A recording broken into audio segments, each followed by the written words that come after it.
Senin 6 Juni 2022, umat Tuhan di Klasis Davun Soro Gereja Kemah Injil Indonesia melaksanakan perayaan ibadah Pantekosta kedua di Gereja Kemah Injil Indonesia, Jemaat Eklesia Pos 7 Sentani.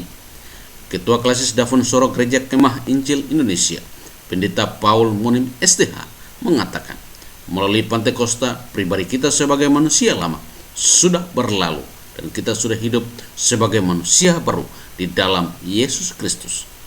Namun kehidupan sebagai manusia baru di dalam Yesus Kristus tidak akan nampak apabila kita tidak memberi diri, membuka hati untuk digerakkan oleh Roh Kudus.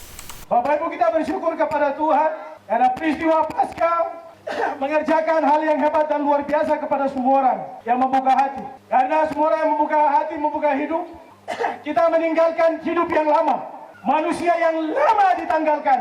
Karena kita menikmati yang baru di dalam diri. Maka perayaan Pentakosta menjadi amat sangat penting. Karena di perayaan Pentakosta inilah hidup yang baru yang telah kita nikmati dalam perayaan Paskah. Yesus mati dan bangkit pada hari yang ketiga. Kita meninggalkan manusia lama dan menikmati manusia baru dalam hidup. Waktu kita sudah menikmati manusia baru yang dalam hidup ini, manusia baru ini tidak akan bisa dipergunakan dengan luar biasa kalau tidak ada peristiwa Pentakosta. Kita punya manusia baru, tapi kalau tidak ada Roh Kudus, mati sia-sia. Pentakosta bukan sebuah ibadah seremonial, tapi mengandung makna teologi yang sangat dalam. Karena peristiwa kenaikan Yesus Kristus ke surga,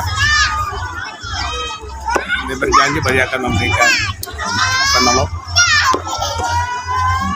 Kita butuh penolong hari ini, karena kita manusia yang selalu diperhadapkan dengan berbagai macam persoalan, membuat kita punya jiwa menjadi lemah, sehingga kita butuh pribadi dari Allah itu sendiri, yaitu Roh Kudus, menolong kita sehingga pelayanan pekerjaan Tuhan dalam gereja itu bisa terus berjalan, dan pekerjaan Tuhan tetap akan dikerjakan sampai pada waktu penggenapan itu. Sehingga perayaan Pentakosta ini kita sudah mengalami hidup baru dalam Kristus.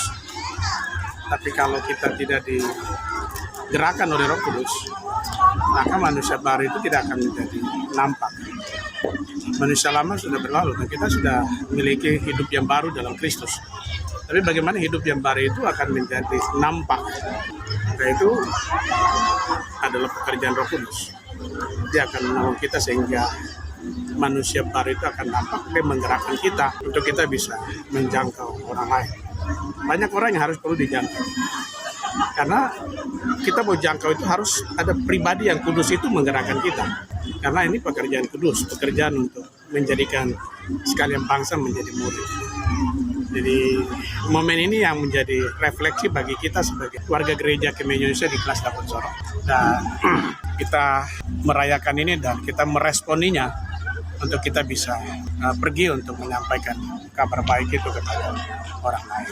Jadi ini yang pesan penting dalam peristiwa Pentakosta. Tuhan memberkati kita semua. Puji Tuhan, sudah sepatutnya kita panjatkan puji syukur kehadirat Tuhan yang Maha Kuasa karena karyanya besar bagi kehidupan manusia. Sebelum Dia tinggalkan pelayanannya di muka bumi ini, Dia berjanji bahwa Dia akan mengirim penolong yang setia, yaitu Roh Kudus, yang pada hari ini seluruh umat manusia di muka bumi ini yang percaya kepada Yesus sedang memperingati. Kami dari Klasis Davansoro kurang lebih 23 jemaat hadir berkumpul bersama-sama di tempat ini merayakan itu, menaikkan syukur dan pujian hormat kepada Tuhan karena janji itu Dia turunkan untuk menyertai setiap orang yang percaya sampai dengan kesudahan zaman. Kepada seluruh jemaat yang ada di Klasis Davansoro Jayapura, dari Badan Pengurus Klasis Davansoro berpesan agar semangat Roh Kudus, penolong yang setia ini, kiranya itu terus membekali hidup setiap umat jemaat Tuhan untuk setia mengembangkan pekerjaan Tuhan sampai dengan Dia datang kembali. Terima kasih.